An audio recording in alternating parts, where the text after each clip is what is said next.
আল্লাহ বলেন সকল মানুষকে আমি আল্লাহ রাব্বুল আলামিন পরীক্ষা করব। যারা মুমিন দাবি করবে তাদেরকে আমি পরীক্ষা করব। যে নবী রাসূলকে আমার আল্লাহ পরীক্ষা করেছেন। হযরতে ইব্রাহিম আলাইহিস সালামকে 99টি পরীক্ষা করেছেন। জোরে বলুন সুবহানাল্লাহ। আমরা কয়েকটি পরীক্ষা জানি। আপন সন্তানকে জবাহ করতে যাওয়া, কুরবানি করতে যাওয়া, প্রস্তুতি গ্রহণ করা, বিবি শিশু সন্তানকে মরুভূমিতে ফেলে দিয়ে আসা, অগ্নিকুণ্ডের উপর নিক্ষেপ করা, এই কয়েকটা আমরা ঘটনা জানি। এই কয়েকটা পরীক্ষা সম্পর্কে আমাদের ধারণা আছে। এইভাবে আল্লাহ রাব্বুল আলামিন হযরত ইব্রাহিম আলাইহিস সালামকে একটি নয়, দুইটি নয়, 99টি পরীক্ষা করেছেন। জোরে বলুন সুবহানাল্লাহ। এরপর পরীক্ষায়, সকল পরীক্ষায় পাস করার পর হযরতে ইব্রাহিম আলাইহিস সালাম হয়েছেন ইব্রাহিম খলিলুল্লাহ, আল্লাহর বন্ধু, আল্লাহর দোস্ত। জোরে বলুন সুবহানাল্লাহ। তাহলে বন্ধু হতে হলে আল্লাহর পরীক্ষায় পড়তেই হবে মুসলমানকে। জোরে বলুন কথা ঠিক কিনা? আর যারা বলেন ঠিক কিনা? আর যারা মুসলমান হবে তারা আল্লাহর জমিনে আল্লাহর দ্বীন প্রতিষ্ঠিত করার জন্য প্রাণপণ চেষ্টা করবে। আর যারা নাস্তিকবাদীতে বিশ্বাসী, বাবার ধর্মে, স্বামীর ধর্মে, আদর্শে বিশ্বাসী, তারা দুনিয়াবি শক্তি দিয়ে জীবনযাপন করা, রাষ্ট্র কায়েম করার জন্য চেষ্টা করবে। জোরে বলুন কথা ঠিক কিনা? আল্লাযীনা আমানু ইউকাতিলুনা ফি সাবিলিল্লাহ আল্লাযীনা কাফারু ইউকাতিলুনা ফি সাবিলিত তাগুত। এক শ্রেণীর মানুষ চাইবে আল্লাহর জমিনে আল্লাহর দ্বীন প্রতিষ্ঠিত করতে, এক শ্রেণীর মানুষ চাইবে তাগুতি শক্তি দিয়ে সমাজটাকে ভরপুর করে দিতে। জোরে বলুন কথা ঠিক কিনা? আর যারা বলুন ঠিক কিনা? আমার ভাইয়েরা, বাবাজিরা, আমার মুসলমান মেয়ের সন্তানেরা, এই যুবকরাই হলো জাতির ভবিষ্যৎ। যুবকদের সিজদা আল্লাহ রাব্বুল আলামিনের আরশে আজিম পর্যন্ত খুশি হয়ে যায়। জোরে বলুন সুবহানাল্লাহ। যুবকেরা যদি যেই দিকে ঝুঁকে যাবে, যুবকেরা যেই দিকে স্লোগান তুলবে, সেই দলের বিজয় হবে, সেই দলের কালেমা পথ করে উঠবে। Student of today will lead the nation tomorrow.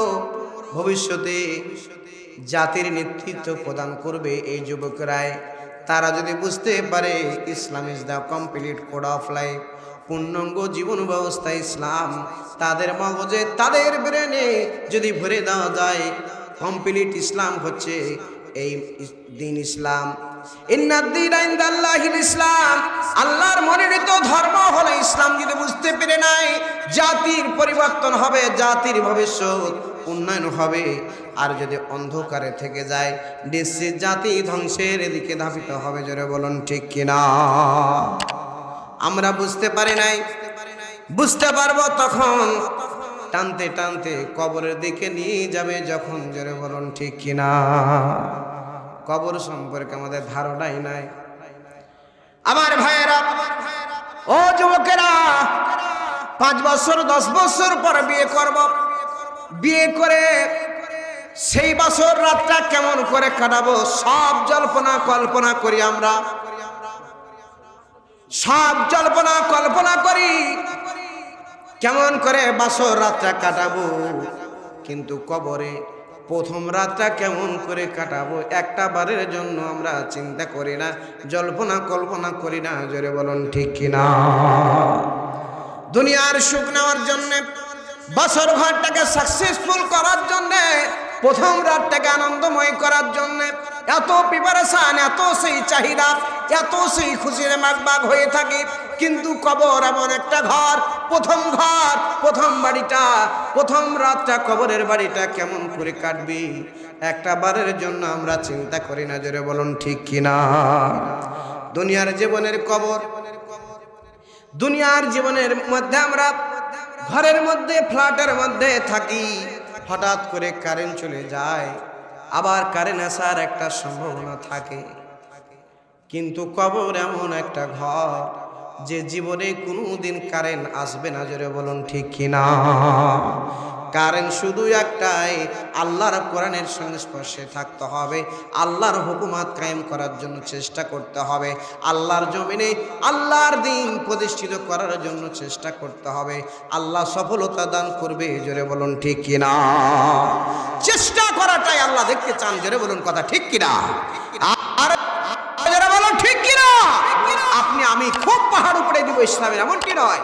নবী রাসূলকে বলেছেন দারগা করে পাঠানো হয়েছে, ভাই নাই, শুধুমাত্র দাওয়াত পৌঁছে থাকো, যাদের কপাল ভালো তারাই শুধু ইসলামের পতাকার তলে আসতে পারবে, জোরে বলুন কথা ঠিক কিনা? আমার ভাইয়েরা, বাবাজিরা, আমার মুসলমান মায়ের সন্তানেরা, দিনদার পরেজগার মায়ের সন্তানেরা, যেই যেই দল করে সেই দলের সম্পর্কে এতটাই মহব্বত আর ভালোবাসা সৃষ্টি হয়ে যায়, ওই দলের দুর্নাম করলে তার মেজাজ নষ্ট হয়ে যায়, জোরে বলুন ঠিক কিনা? আর মনে করে এটাই মনে হয় সঠিক দল, ন্যায়ের দল, ইনসাফের দল, এটাই মনে হয় পরকালে মুক্তির দল, জোরে বলুন ঠিক কিনা? কেননা আবু জেহেল কাবা ঘরের গেলাপ ধরে কাঁদছেন আর বলছেন, আল্লাহ, আমি ওই মুহাম্মদের বেটা আব্দুল্লাহর বেটা মুহাম্মদের বিরুদ্ধে আমি যুদ্ধে যাচ্ছি, তুমি আমার সত্যবাদী লোকদের পক্ষে তুমি রায় দান করিও। চিন্তা করে দেখেছেন, আবু জেহেল বলছে, আল্লাহ, ওই আব্দুল্লাহর ছেলে মুহাম্মদের বিরুদ্ধে আমি যুদ্ধে গেলাম, তুমি সত্যবাদী লোকের পক্ষে, সত্যবাদী দলের পক্ষে তুমি রায় দান করিও। দোয়া করেছেন আবু জেহেল, কবুল করেছেন আল্লাহ, জোরে বলুন ঠিক কিনা? ও মনে করছে আসলে আমার দলটা সত্যবাদী দল, জোরে বলুন ঠিক কিনা? চিন্তা করে দেখেছেন, যে দল করে মনে করে আমার দলটাই সত্যবাদী। আল্লাহ রাব্বুল আলামিন সুন্দর করে তুলে ধরেছেন, ইয়া আইয়ুহাল্লাযীনা আমানুত্তাকুল্লাহা ওয়া কুনু মা'আশ সাদিকিন। আল্লাহ রাব্বুল আলামিন বলেন, হে ইমানদার বান্দাগণ, আল্লাহকে ভয় করো, আর তোমরা কি করো? সদা সর্বদা সত্যবাদী লোকদের সঙ্গী সাথী হিসেবে গ্রহণ করো। সব সময় সত্যবাদী লোকদেরকে সঙ্গী সাথী হিসেবে গ্রহণ করতে হবে, যারা বলেন ঠিক না? যেই নেতা, যেই মানুষ আপনার কোরআনের কথা বলে না, নামাজের কথা বলে না, নামাজ পড়েন কিনা, সালাত আদায় করেন কিনা খোঁজ খবর নেই না, সেই নেতার আনুগত্য করাও হারাম, জোরে জোরে বলুন কথা ঠিক কিনা? তাহলে সত্যবাদী লোক কারা খুঁজতে হবে? ওই আবু জাহেল নিজেকে মনে করছিল আমি সত্যবাদী, আমার পক্ষে আল্লাহ রায় দিবে, এমন আল্লাহ খেলু দিয়েছেন, বিবেক দিয়েছেন, বুদ্ধি দিয়েছেন। এই বিবেক আপনি খাটাতে হবে, আল্লাহ রাব্বুল আলামিনের কাছে যেতে হবে। ইন্না ইলাইনা ইয়াবাহুম সুম্মা ইন্না আলাইনা হিসাবাহুম। আল্লাহর কাছে যেতে হবে, সব কিছুর হিসাব আমার আল্লাহকে দিতে হবে, জোরে বলুন ঠিক কিনা? আমার বন্ধুরা, বাবাজিরা, আমার মুসলমান মেয়ের সন্তানেরা, ও যুবকেরা, আল্লাহ রাব্বুল আলামিন দুই সময় খিলখিল করে হাসেন। আল্লাহ মুচকি মুচকি হাসেন, মিষ্টি করে হাসেন। যখন কোনো বান্দা এই প্রচন্ড ঠান্ডার মাঝেও গরম ল্যাবকে ত্যাগ করে দিয়ে মসজিদের দিকে হাঁটতে আরম্ভ করে দেয়, মসজিদের দিকে হাঁটতে আরম্ভ করে দেয় ফজরের নামাজ পড়ার জন্যে, আল্লাহ ডাক দেয় ফেরেশতারে, জিরা তার পায়ের নিচে জান্নাতের সেই কম্বলগুলো পেড়ে দাও, গালিজাগুলো মালিক। এরপর ঘোষণা করেন, ইয়াকা নাবুদু, আল্লাহ তোমার কাছে সাহায্য চাই, ওয়া ইয়াকা নাস্তাইন, তোমার বন্দেই করি আর তোমার কাছে সাহায্য চাই, যারা বলুন সুবহানাল্লাহ। বান্দা যখন আল্লাহর কাছে কিছু কামনা করে আল্লাহ খুশি হয়ে যায়। ফজরের নামাজ পড়তে গিয়ে যখন বান্দা এইভাবে তেলাওয়াত করে, যখন রুকুতে চলে যায়, বান্দাকে বলে, বান্দারে দাঁড়িয়ে যাও, কি চাও রে বান্দা, কি চাও? আমরা বান্দা সেই সিজদায় যখন পড়ে যায়, ফেরেশতারা যাদেরকে ডাক দিয়ে বলেন, ফেরেশতারা জিরা আমার বান্দা আমার সেই কুদরতি পায়ে পড়ে গিয়ে সিজদায় পড়ে গিয়ে আমি আল্লাহকে ডাকে সুবহান রাব্বিয়াল আলা, আমার বড়ত্ব ঘোষণা করে, আমার বড়ত্ব ঘোষণা করে। আমার বান্দা কি চায়, বান্দার চোখের পানি ওই যেই নামাজে সঁপে পড়তে দেরি হয়, আল্লাহর কাছে কামনা বাসনা করতে দেরি হয়, আমার আল্লাহ রব্বুল আলামিন বান্দাকে দিতে দেরি করে না। জোরে বলুন সুবহানাল্লাহ। আমরা অনেক মানুষ রয়েছি সালাতবিহীন জীবন যাপন করি, যারা বলুন ঠিক কিনা। আল্লাহর নবী জানিয়েছেন, কোন বান্দা যদি এশারের নামাজ জামাতের সঙ্গে আদায় করে, ফজরের নামাজ জামাতের সঙ্গে আদায় করে, কোন বান্দা সারা রাত ধরে বন্দী করলে যে সব বান্দা ওই নামাজওয়ালা ওই সলাতওয়ালা সারা রাত ধরে নাক ডাকিয়ে ঘুম পাড়বে, আল্লাহ রব্বুল আলামিন সারা রাতের সেই সলাতের সব তার আমলনামায় লিপিবদ্ধ করে দেবে। জোরে বলুন সুবহানাল্লাহ। আর জোরে বলুন সুবহানাল্লাহ। কেমন করে ঘুমাও তুমি ও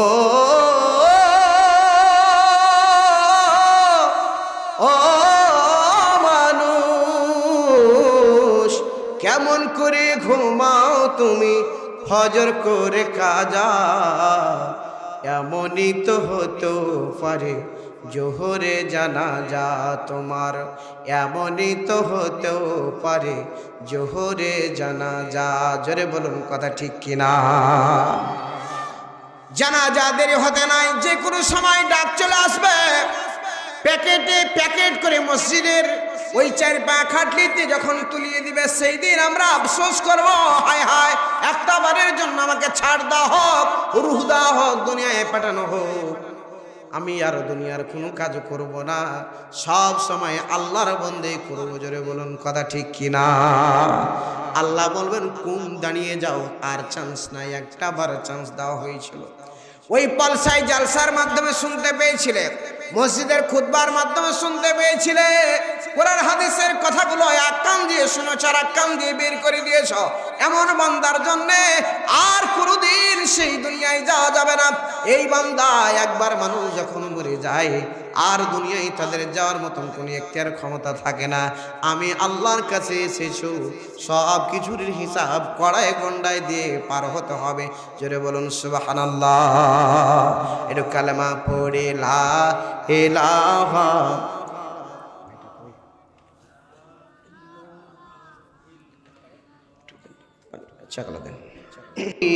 যোগে হলে কেমন হতো, দুনায়নের আসলে পাক দেখিলে কেমন হতো, জন্ম আমার নবীর যোগে হলে কেমন হতো, লা ইলাহা জোরে লা ইলাহা লা ইলাহা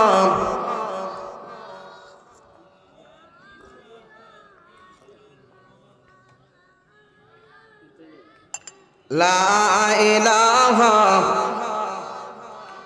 যন্ত্রণাতে সান্ত্বনা দেয় আল্লাহু, দুঃখের কথায় সুখের বাতাস আল্লাহু, সব ঋতুতে সান্ত্বনা দেয় আল্লাহু। সুবহানাল্লাহ আলহামদুলিল্লাহ লা ইলাহা লা ইলাহা ইল্লাল্লাহু মুহাম্মাদুর রাসূলুল্লাহ সাল্লাল্লাহু আলাইহি ওয়াসাল্লাম। আমার ভাইরা, বাবাজিরা, আমার মুসলমান মেয়ের সন্তানেরা, আমরা কে মরতে হবে, আল্লাহর কাছে জামাত হতে হবে। কেউ কি কবরে গিয়ে চাল্লাকি করে পার পাবো নাকি? কবরে কি চাল্লাকি চলবে নাকি? এক বেচারা বলছে, আরে কবরে একটু চাল্লাকি করে পার হয়ে যাব। কেমন করে? শোন, পুরাতন কবরে যে কবরগুলা গর্ত হয়ে থাকে, ওই কবরগুলাকে পরিষ্কার করে আমাকে শুয়ে দিবে, আর মরা বাঁশের ফালাটি তৈরি করবে। মরা বাঁশের ফালাটি আর পুরাতন কবর দিয়ে ঢেকে দিবি, খেলা শুরু হবে। কি খেলা? খেলাটা হলো এটাই, পুরাতন কবর আর মরা বাঁশের ফালাটি দিয়ে যখন আমাকে রেখে চলে আসবে, আমাকে যখন রূহ দেওয়া হবে, এবার ফেরেশতা যখন জিজ্ঞাসা করবে মান রব্বুকা মান দীনুকা নাবিয়ুকা, তখন আমি বলবো কয় ব্যাগ দেখতে পাও না পুরাতন কবজি? একদল ফেরেশতা হিসাব লেগে গেছে, ফের তোমরা এসো, তোমরা হুঁশ দিশা কমে গেছে, নাই রং নাম্বারে তুমি ঢুকে পড়েছো, যাও এই ঝাড়ি ঝুড়ি দেওয়া পার করে দেবো। কবরে গিয়ে এই ঝাড়ি দেওয়া যাবে নাকি? যারা বলেন যাবে। আমার ভাইয়েরা, বাবাজিরা, আমার মুসলমান মেয়ের সন্তানেরা, কবর এমন একটা ঘর, আপনি এখনই মরে যান, আপনার নাম কেউ নেবে না। আমি ইয়াসিন আলী এখনই যদি মৃত্যুবরণ করে আমার নাম কেউ নেবে না। সন্ধ্যাবেলা কোনো ব্যক্তি মৃত্যুবরণ করলো, সবাই বলা বলি করতে আরম্ভ করলো, হারে বেচারা পালসা বাজারে সবে মাত্র চা খেয়ে গেল, এই তো মাত্র নামাজ পড়ে গেল, মৃত্যু হয়ে গেল, হাই হাই করল। কিছুক্ষণ কান্নাকাটি করার পর নিজ নিজ বাড়ির মধ্যে পথ চলতে আরম্ভ করলো। মসজিদের ইমাম, এলাকার সর্দার গিয়ে ডাক দিয়ে বলবেন, বাবু আপনার স্বামীর পাশে আপনি 20 বছর 30 বছর কাটিয়েছেন, আপনার স্বামী হঠাৎ করে মৃত্যু হয়ে গেল, আজকের রাতটা আপনার মরা স্বামীর পাশে ঘুমিয়ে থেকে কাটিয়ে দাও। পালসার এমন কোনো মা নাই, এমন কোনো বোন নাই, তিনি বলবেন আমার মরা স্বামীর লাশের পাশে ঘুমিয়ে আমি রাতটা কাটিয়ে দিব। জোরে বলুন ঠিক কিনা? তিনি ডাক দিয়ে বলবেন, না না না, এত বড় দায়িত্ব আমাকে দিবেন না। ওই মরা লাশটা, মরা মানুষটাকে দেখে আমার বড় ভয় লাগে। বড় সন্তানটা সাহসগার সন্তান, বড় সন্তান, কঠোর পরিশ্রম করে অত্যন্ত আদর করে মানুষ করে প্রতিটা পুরুষ, প্রতিটা বাবা ওই সন্তানকে ডেকে যদি বলা হয় তুমি সাহসগার সেই সন্তান, তুমি তোমার বাবার পাশে থেকে রাতটা কাটিয়ে দাও, সকালবেলা দাফন কাফন হয়ে যাবে। ওই যুবক ডাক দিয়ে বলবেন, চাচা যান, না না না, আমাকে এত বড় দায়িত্ব দিবেন না, দিবেন না, আমার বাবার লাশ দেখে বড় ভয় লাগে। জোরে বলুন ঠিক কিনা? অনেক বাড়িতে দেখবেন একাকী একটা ঘরের মধ্যে রেখে দিয়ে শুধু দরজা টেনে দেয় নাই, দরজায় তালা মেরে রেখে দেয় লাশটাকে। জোরে বলুন ঠিক কিনা? ফজরের নামাজ শেষেই ইমাম সাহেব সর্দার বাড়ি গিয়ে ডাক দেয়, ও আল্লাহর বান্দারা উঠো উঠো, নামাজ পড়ো, লাশটাকে বের করো, ঘর থেকে লাশটাকে বের করো। কোন হুজুর, কোন আলেম ওলামা, কোন সর্দার মোড়র কেউ আপনার নাম নিবে না, বলবে লাশটাকে বের করো। ওই ঘরের মধ্য থেকে বারান্দায় নিয়ে আসা হলো, তার মানে হলো ওই ব্যক্তির ঘরের মধ্যে থাকার কোনো যোগ্যতা নাই। কিছুক্ষণ পর কিছু মানুষ ভিড় জমতে আরম্ভ করে দিল, বলা বলি করতে আরম্ভ করে দিল, না অনেক মানুষ আসবে, বারান্দায় রেখে হবে না, লাশটাকে আঙ্গিনায় করো। তার মানে হলো ঘরের মধ্যে থাকার কোনো যোগ্যতা নাই, বারান্দায় থাকার যোগ্যতা নাই। সবাই বলবে লাশটাকে একটু আঙ্গিনায় করে নাও, আপনার নাম দিবে না, বলবে লাশটাকে আঙ্গিনায় করে নাও। ডাক দিয়ে বলবে দেরি করতে নাই, লাশ ওপরে রেখে দেরি করতে নাই, তাড়াহুড়া করো, তাড়াতাড়ি করো, যাও যাও বাঁশ কাটতে যাও, বাঁশ কেটে নিয়ে আসো। খলিফার বাড়ি গিয়ে কাফনের কাপড়টুকু নিয়ে আসো, কাফনের কাপড়টুকু নিয়ে আসো, তাড়াতাড়ি করো, লাশ ওপরে রাখতে নাই। সবাই বলবে আপনার নাম লাশ, লাশটাকে ধুয়ে দাও, হুজুর ডাকো, লাশটাকে কাফনে দাও। ও বন্ধুরা আমার, মসজিদের 4 পায়া খাটলি প্রত্যেকটা বাড়িতে যাওয়ার জন্য অপেক্ষা করছে। বন্ধুরা আমার, ওই মসজিদের 4 পায়া খাটলিটা প্রত্যেকটা বাড়িতে যাবে। মসজিদে যাবেন আর সে খাটলির দিকে তাকাবেন, আর আফসোস করে বলবেন, খাটলি রে, জানি না আগামী সকালবেলা তোমার সেই ঘাড়ে চড়তে হতে পারে। আমার বন্ধুরা সবাই বলবে এই লাশটাকে ধৌত করে দাও, লাশটাকে কাফনে দাও, কাফনের কাপড় পরিয়ে দাও, চকলেটের মতো মুড়িয়ে দিয়ে ওই লাশটাকে সুন্দর করে প্যাকেট করবে। বন্ধুরা আবার 3টি বাঁধন দিবে, 2 দিকে টান মেরে 3টি বাঁধন দিয়ে এইভাবে আপনার বডিটাকে তৈরি করা হবে। ওই যে দেখো ডাকিতেছে তোমায় কবরের মাটি, ওই যে দেখো ডাকিতেছে তোমায় কবরের মাটি। খবর পেয়ে আসবে আত্মীয় স্বজন, তোমার সারি পাশে বসে তারা করিবে ক্রন্দন। সাজাইবে মনের মতো, সাজাইবে মনের মতো, কি সুন্দর পরিপাটি।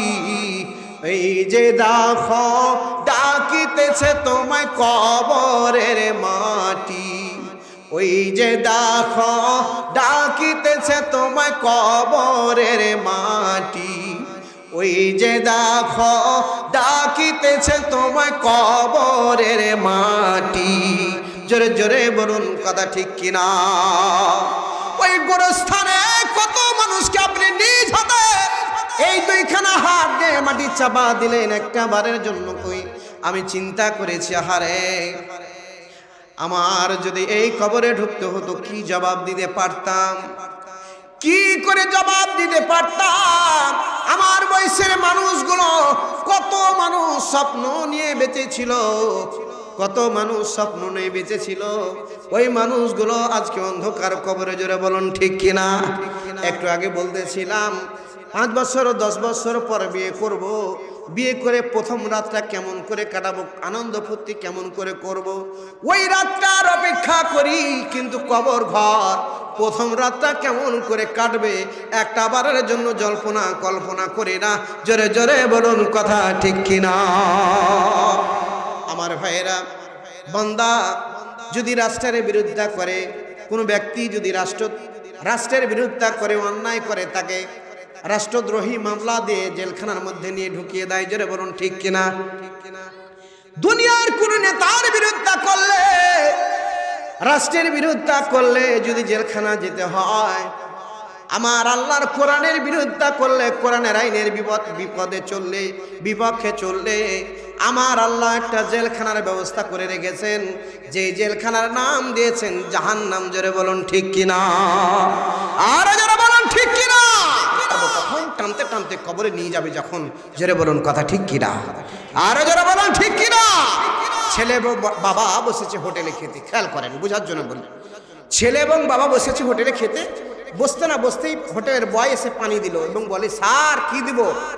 বাবা বলছেন যে গরুর গোশত দিয়ে ভাত দেওয়া হোক। গরুর গোশত আসলো, খাচ্ছে। খেতে খেতে যখন খাবার শেষের পর্যায়ে চলে যায়, তখন ওই হোটেলের বয় বলে, স্যার আর কিছু দিব? ভাত দিব, গোশত দিব, দিব করে। যেটা বলুন ঠিক কিনা? এই গোশত দিব ভাত দিব করছে যখন, তখন ছেলে বাবার মুখের দিকে তাকাচ্ছে আর বলছে, হ্যাঁ জি আব্বা, এই হোটেল আলাটা আমার মাছ চাইতে ভালো। কিভাবে বুঝলি? বলছি, আমার মা যেদিন গোস্ত রান্না করে, একবার চাহার পর আরেকবার চাইলে চামচ ঝোঁকা, চোখ বাড়িতে আর লোক নাই, তুই একলাই খাবি। আর এই হোটেল এলাকা দিব করছে, সার দিব করছে, তাহলে হার মাছ চাইতে এই হোটেল এলাকাটা ভালো। যে বেটা বুঝতে পারিস নি, বুঝতে পারবি তখন বিল দিতে যাবি যখন। যারা বলেন ঠিক কিনা? আমরা বুঝতে পারিনি, বুঝতে পারবো তখন টানতে টানতে নাকের মধ্যে তোলা ঢুকিয়ে দে কবরের দিকে নিয়ে যাবে যখন। যারা বলেন কথা ঠিক কিনা? আর যারা বলেন ঠিক কিনা? ইন্না ইলাইনা ইয়াবহুম সুম্মা ইন্না আলাইনা হিসাবহুম। আল্লাহর কাছে যেতে হবে, সব কিছুর হিসাব আমার আল্লাহকে দিতে হবে। যারা বলেন কথা ঠিক কিনা? আর যারা বলেন ঠিক কিনা? বাড়াবাড়ি নয়, আমরা সবাই নত সুরে আল্লাহর কথাগুলো শোনার জন্যে, আল্লাহর কথাগুলো মানার জন্যে, বাস্তব জীবনে আমল করার জন্যে আমরা চেষ্টা করি। জোরে বলি আল্লাহুম্মা আমিন। আমার ভাইয়েরা, বাবাজিরা, আমার মুসলমান মায়ের সন্তানেরা, সোনামণির যুবক ভাইরা, দিনদার পরেজগার মায়ের সন্তানেরা, আল্লাহ রাব্বুল আলামিন চাই বান্দারে ফিরে আসো।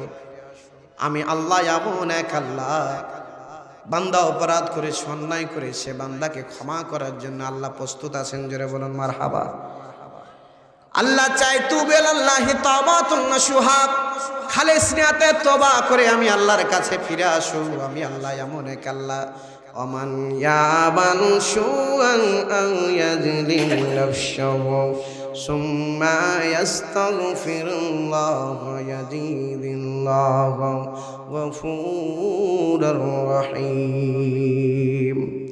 আল্লাহ রাব্বুল আলামিন বলেন, আমি আল্লাহ এমন এক আল্লাহ, বান্দা অপরাধ করেছে, ওমান ইয়ামান শুআন আজলিম নাফসাহু, অপরাধ করে করে জীবনটাকে শেষ করে দিয়েছে, এরপর বুঝতে পেরেছে সুম্মাতপর আস্তাগফিরুল্লাহ, আমি আল্লাহর কাছে ক্ষমা চাই, আমি আল্লাহ ইয়াজিদুল্লাহু গফুরুর রহিম, আমি আল্লাহ বান্দার তামাম জিন্দেগীর গুনাহ খাতা মাফ করে দিই। জোরে বলুন মারহাবা। সে আল্লাহ এখন আছে না নাই? জোরে বলুন আছে না নাই? সে আল্লাহর ভালোবাসা থাকতে হবে আমাদের অন্তরে। জোরে বলুন ঠিক কিনা? আমরা যদি আল্লাহর হয়ে যাই, আল্লাহ আমাদের হয়ে যায়। জোরে বলুন ঠিক কিনা? বুকের মাঝে লিখেছি যে আল্লাহ তোমার নাম, জীবন দিয়ে রেখে যাব ভালোবাসার মান, তবু আল্লাহর প্রেমে আমার জীবন বাজি যে রাখবো, আমি আল্লাহরে থাকবো, আমি রাসূলের থাকবো, আমি আল্লাহরে থাকবো, আমি রাসূলের থাকবো। বুকের মাঝে লিখেছি যে আল্লাহ তোমার নাম, জীবন দিয়ে রেখে যাব ভালোবাসার মান, তবু আল্লাহর প্রেমে আমার জীবন বাজি যে রাখবো, আমি আল্লাহরে থাকবো, আমি রাসূলের থাকবো, আমি আল্লাহরে থাকবো, আমি রাসূলের থাকবো। জোরে বলি আল্লাহুম্মা আমিন। জোরে বলি আমিন। সব ভালোবাসা হতে হবে আল্লাহ এবং আল্লাহ রাসূলের। জোরে বলুন ঠিক কিনা? কিন্তু আমাদের সব ভালোবাসা 14ই ফেব্রুয়ারিতে। জোরে বলুন ঠিক কিনা? মাথাই খারাপ, মোবাইলে সব ধ্বংস করে দিল। জোরে বলুন ঠিক কিনা? জাতি আজকে এই মোবাইল ফোনের মাধ্যমে ধ্বংসের দিকে ধাবিত হয়ে গেল। জোরে বলুন ঠিক কিনা?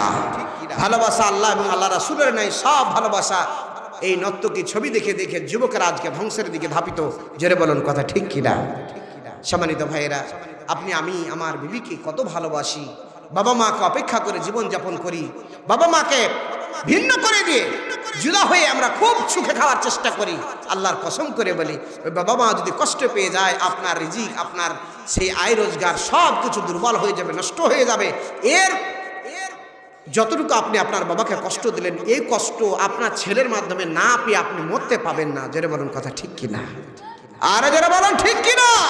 আপনি যদি আপনার বাবাকে আঘাত করে কথা বলে থাকেন, এই আঘাত আপনার সন্তানের দ্বারা দিবেই লেখালেন আজকে। ওই আঘাত না পাওয়া পর্যন্ত আপনার মৃত্যু হতে পারে, মৃত্যু হবে না। আমার ভাইয়েরা, বাবাজিরা, আমার মুসলমান মায়ের সন্তানেরা, দুনিয়ার স্ত্রীকে ভালোবাসি আমরা, আর ওই স্ত্রীতেই বাবা মা থেকে বিমুখ করে দেয়, আপনাকে আমাকে ভিন্ন করে দেয়। এই বাড়ির সব সময় যখন কানের কাছে ফিসফিস করে এটা ওটা লাগাতে থাকে, পুরুষের মেজাজ খারাপ হয়ে গিয়ে বলে, দাও নতুন হাড়ি চলবে আজকে থেকে। যারা বলেন ঠিক কিনা? আর যারা বলেন ঠিক কিনা? 90% দায়ী ধরে আমি ওই নারীদেরকে। আর পুরুষ আপনাকে তো ঘেলু দিয়েছেন, আল্লাহ মেধা দিয়েছেন, বুদ্ধি দিয়েছেন, এত কষ্ট করে বাবা মা আপনাকে লালন পালন করলো, বড় করলো। বিয়ের পর 2 লাখ টাকা পাওয়ার পর বাবার কাছে এসে বলি, কি দিতে পেরেছে দেখো তো। আমার শ্বশুর 2 লাখ টাকা এক মুঠি দিয়ে দিল। আছে না নাই? যৌতুক নামের কৌতুক আছে না নাই? আমার ভাইরা, এই ভালোবাসা, স্ত্রীর ভালোবাসা আপনার জীবন আর আপনার পকেট, টাকা যতদিন ততদিন ভালোবাসা। জোরে বলুন ঠিক কিনা? আপনি 10 দিনের জন্য বিছানায় পড়ে যান, ও যদি বুঝতে পেরে নাই আপনি স্থায়ী অসুস্থ হয়ে গেছেন, আপনার কাছে থাকবে না, 6 মাস পরই পাকার মারবে। জোরে বলুন ঠিক কিনা? জোরে বলুন ঠিক কিনা? আমি নিজ কানে শুনেছি 2টা মহিলার মুখ থেকে। ক্যান্সারের রোগ হয়েছে, সে স্বামীকে বলছে, ভাই সবই যদি তার পিছনে খরচ করে দেবো, তা আমি কি করে খাবো? চিন্তা করে দেখেছেন, অনেক সম্পদ ও কেমু দিবে বা একটু বাঁচার চেষ্টা করছে, বলছে জমি জায়গা বিক্রি করে হলো আমার চিকিৎসা করো। ও বলছে সবই যদি খরচ করে দিব, আমি কি করে খাবো? সম্মানিত ভাইয়েরা, একদিন আপনার 2 মহিনা বোঝা একাই মাথায় ছেড়ে নিতে পেরেছেন, আজকে নিজের লুঙ্গিটা পর্যন্ত ভারী লাগে এমন লোক আছে না নাই? নিজের লুঙ্গিটা পর্যন্ত চাটতে পারি না আমরা, নিজের শরীর নিয়ে আমরা মসজিদে যেতে পারি না, বাজার ঘাটে যেতে পারি না। এই ভালোবাসা ক্ষণস্থায়ী, এই ভালোবাসা একদিন ধ্বংস হয়ে যাবে। এই যে ভালোবাসি আপনার স্ত্রীকে, আপনার এই ভালোবাসে যৌবন আর টাকার দিকে তাকিয়ে। জোরে বলুন ঠিক কিনা? ক্যান্সারের রোগ হয়েছে এক লোককে, এই লোক মারা যাবে বুঝতে পারছে তার স্ত্রী, খেয়াল করে আমার দিকে বোঝার জন্য বলি, তো বুকে মাথা দিয়ে স্ত্রী কাঁদছে, আর এই গোপাল শুয়ে শুয়ে তার স্ত্রীর চোখ মুছে দিচ্ছে। স্বামীকে বলছে, স্বামী গো তোমার ক্যান্সার রোগ না হয়ে আমার যদি হতো মনে হয় খুশি হতাম। তোমার মরণ অসুখ আমি আর সহ্য করতে পারি না। তুমি মরে যাবে, আমি কি করে খাবো, আমি কেমন করে বাঁচবো? তুমি না মরে আমি মরলে মনে হয় খুশি হতাম, ভালো হতো। এইভাবে কান্নাকাটি করে। আর ওই গোপাল ভাঁড় তার চোখটা মুছিয়ে দেয়। মহিলার কাছে চোখে পানি কম না বেশি? বেশি মানে গায়ে যদি কেউ মরে ওকে কান্দায় লাগবে। বিয়ে বাড়ি, মরা বাড়ি, হওয়া বাড়ি, এই জালসা মাহফিল 3 ডবল মহিলা আছে। কি বাস্তব না অবাস্তব? যে মাহফিলে যায় বলে হুজুর একটু জায়গা কম হয়ে যাচ্ছে, একটু ঠেলতে বলেন, একটু চেপে বসতে বলেন। তো এই মহিলা কাঁদছে আর বলছে, স্বামী তোমার অসুখ না হয়ে যদি আমার হতো, আমি যদি মরতাম তো শান্তি পাইতাম, তোমার মরে যাওয়াটা আমি সহ্য করতে পারি না। খুব ময়া দেখাচ্ছেন। এই গোপাল ভাঁড় চিন্তা ভাবনা করছে, বাপরে পাল সাথে আমার চাইতে ভালোবাসার স্ত্রী মহিলা, ভালো মহিলা মনে হয় একটা কেউ পায়। গভীর রাত, গরিব মানুষ, ক্যান্সারের রোগী, এক পর্যায়ে গভীর রাত্রে ঘুমিয়ে গেছে। বাড়িতে ছিল একটা কালো গরু। এই কালো গরু কিছু ধোঁয়ানি পানি গরুর মুখে দিয়ে এসেছে। গরুর স্টিলের হাঁড়ি চাটতে চাটতে এক সময় সিঙে গেছে হাঁড়ি বেঁধে। যেমন বেঁধে গেছে তখন আর চোখের কিছু দেখতে পায় না। হাঁড়ি আছে মুখে, হাড়াং মাড়াং করতে করতে পা ঘাটা ছিঁড়া টাটির ঘর, স্বামী স্ত্রী ক্যান্সারের রোগী শুয়েছিল। ওই কালো গরু হাড়াং মাড়াং করতে করতে ঘরের মধ্যে ঢুকে গেছে। যেমন ঢুকে যাওয়া, মহিলা যেদিকে শুয়ে আছে ওই গরুটা সেদিকে হাড়াং মাড়াং করে এগিয়ে যাচ্ছে। মহিলা দুইখানা জোড় হাত করে বলছে, আজরাইল বাবাজি, আমি ক্যান্সারের রোগী লই জি, ওদিকে যাও। আজরাইল বাবা, আমি ক্যান্সারের রোগী লই, ওদিকে যাও। তুমি এদিকে আসছো না, আমি তোর রোগী লই, ওদিকে যাও। সকালবেলা স্বামী বলছে, হাই রে তোর ভালোবাসা। আজরাইল নামক গরুটা, বাড়ির গরুটা আজরাইল নামক মালাকুল মাউত নামক যে ঢুকলো ঘরের মধ্যে, এই দেখি তুমি জোড়হাত করে বলছো, আজরাইল বাবা আমি ক্যান্সারের রোগী লই, ওদিকে যাও। তোর ভালোবাসা বুঝনো। দুনিয়ার ভালোবাসাটা এমনই, জোরে বলুন কথা ঠিক কিনা? স্ত্রীর ভালোবাসাটা এমনই, জোরে বলুন ঠিক কিনা? আমার ভাইয়েরা, বাবাজিরা, আমার মুসলমান মায়ের সন্তানেরা, সোনামণি যুবক ভাইরা, দিনদার পরেজগার মায়ের সন্তানেরা, একটিবার চিন্তা করে দেখেন, কবর আপনাকে হাত ছাড়িয়ে দিয়ে ডাকছে, প্রতিদিন আহ্বান করছে। যেই দিন টানতে টানতে নিয়ে যাবে সেই দিন শুধু আফসোস করব। ওই লাশ, যেই নাম নিবে না, আপনার নাম নিবে না, কোনো দিনের জন্য কোনো ব্যক্তি নাম নিবে না, ওই লাশটাকে তুলে নিয়ে গিয়ে যখন খাটলিতে তুলে নিয়ে ঘাড়ের ওপর করতে যাবে, সবাই বলবে আয় একে মাফ করে দাও, লাশ চলে যাচ্ছে, লাশ চলে যাচ্ছে। লাশ চলে গেল, রাস্তায় জিজ্ঞাসা করে, কি ব্যাপার জি? কেউ বলবে না আপনার নাম, কেউ বলবে না আমার নাম, কেউ বলবে না ইয়াসিনকে কি নিয়ে চলে যাওয়া হলো নাকি? সবাই বলবে লাশ চলে গেল নাকি? সবাই বলবে লাশ কোথায়? বলবে চলে গেল লাশ, গোরস্থানের দিকে চলে যাও, লাশ চলে গেছে। ও মুসলমান মায়ের সন্তানেরা, সোনামণি যুবক ভাইরা, চিন্তা করে দেখেন, আপনাকে নিয়ে যাচ্ছে, কেউ আপনার নাম নাই না, সবাই বলছে আপনার নাম লাশ। জানাজা পড়ানো হয়ে গেল। 3 জন ব্যক্তি যখন কবরে নেমে যায়, ওই লাশটাকে নামানো হয়। কেউ বলে না ইয়াসিন আলীকে কবরে রাখা হচ্ছে, বলো বিসমিল্লাহি ওয়া আলা মিল্লাতি রাসূলুল্লাহ সাল্লাল্লাহু আলাইহি সাল্লাম। আপনার নাম নেবে না, সবাই বলবে লাশ নামানো হচ্ছে। লাশ নেমে গেল, বলো আল্লাহর নবীর দলে রেখে দিলাম, আল্লাহর দলে রেখে দিলাম। সবাইকে বলানো হবে, কেউ আপনার আমার নাম নেবে না। জোরে বলুন ঠিক কিনা? ওই কবর এমন একটা ঘর, যেই ঘর মাটি চাপা দিয়ে আমরা চলে আসি। আমি নিজ চোখে দেখেছি, আপন সন্তান কবরের ওপরে উঠে গিয়ে আপন সন্তান ফালাটির 4-5টাকে একে অপরে বলা বলে করে আর বলে একটু চেপে দাও, মাটিটাকে শক্ত করে দাও। পা দিয়ে খুঁজে খুঁজে আপনার সন্তান পর্যন্ত পা দিয়ে খুঁজে খুঁজে কবরটাকে রেখে দিয়ে বাড়ির দিকে হাঁটতে আরম্ভ করবে। নিচ মনে মাথা করে চিন্তা করবে, আমার বাবার 10 বিঘা জমি, আমরা 3টা ভাই, কোনটা ভালো জমি, কোনটাতে কোন ফসল ভালো হয়, কোনটাতে বেশি অর্থ উপার্জন হবে, এই চিন্তায় 3 ভাই ব্যস্ত থাকে। আপনার চিন্তা কোনো দিন করবে না। জোরে বলুন ঠিক কিনা? ও মুসলমান মায়ের সন্তানেরা, সোনামণি যুবক ভাইয়ের, অনেকে মা হারিয়েছি, বাবা হারিয়েছি, আপন সন্তানকে হারিয়েছি, শ্বশুর শাশুড়িকে হারিয়েছি। ওই শ্বশুর শাশুড়ি ওই সে আত্মীয় স্বজনের কবরের পাশে যাবেন, সালাম দিবেন, ওই মৃত ব্যক্তিরা সালামের জবাব পর্যন্ত দেয়। জোরে বলুন সুবহানাল্লাহ। ওই ব্যক্তিরা তাকিয়ে থাকে, কোন আমার সন্তান, কোন সে ওয়ারেস আমার জন্য একটু ফরিয়াদ করে, একটু কান্দে, একটু আল্লাহর কাছে অনুরোধ করে, দোয়া করে, দান করে, সাদকা করে। আমার ভাইরা, বাবাজিরা, আমার মুসলমান মেয়ের সন্তানেরা, ওই মৃত ব্যক্তিগণ তাকিয়ে থাকে। ওই মৃত ব্যক্তি রেখে যাওয়া সম্পদগুলো আমরা ভক্ষণ করি, একটা বারের জন্য তাদেরকে চিন্তা করে আমরা দান সাদকা করি না। ও মুসলমান মেয়ের সন্তানেরা, সোনামণিক যুবক ভাইরা, দিনদার ফরজগার মেয়ের সন্তানেরা, আমি অনুরোধ করব এই কোরআনের কারখানাটা কিয়ামত পর্যন্ত চলুক। আমরা কি চাই কিনা? জোরে বলুন চাই কিনা? প্রতি বছরে কোরআনের আসর বসুক, আমরা কি চাই কিনা? জোরে বলুন চাই কিনা? কিয়ামত পর্যন্ত চলুক, এই কোরআনের আবাদ হোক, কোরআনের আলোচনা হোক। কে কে চাই? দুইখানা হাত তুলে দিয়ে আমার আল্লাহকে দেখাই, লিল্লাহি তাকবীর, লিল্লাহি তাকবীর। কোরআন হাদিস যেখানে, আলেম ওলামা যেখানে, হে আল্লাহ তুমি আমাদের সবাইকে কোরআনওয়ালা হিসেবে কবুল করে দাও। হে আল্লাহ তুমি আমাদের সবাইকে দানবীর হিসেবে কবুল করে দাও।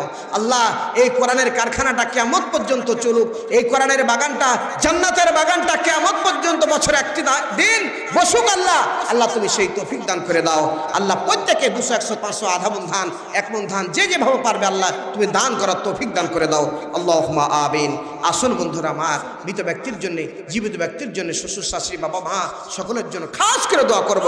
সর্বপ্রথম একজনের জন্য দোয়া করা হবে। দেখি আল্লাহর কোন বান্দা যেই আল্লাহর কোরআনটাকে রক্ষা করার জন্য, কোরআনের কারখানাটাকে উজ্জীবিত রাখার জন্য সর্বপ্রথম একজন দানবীর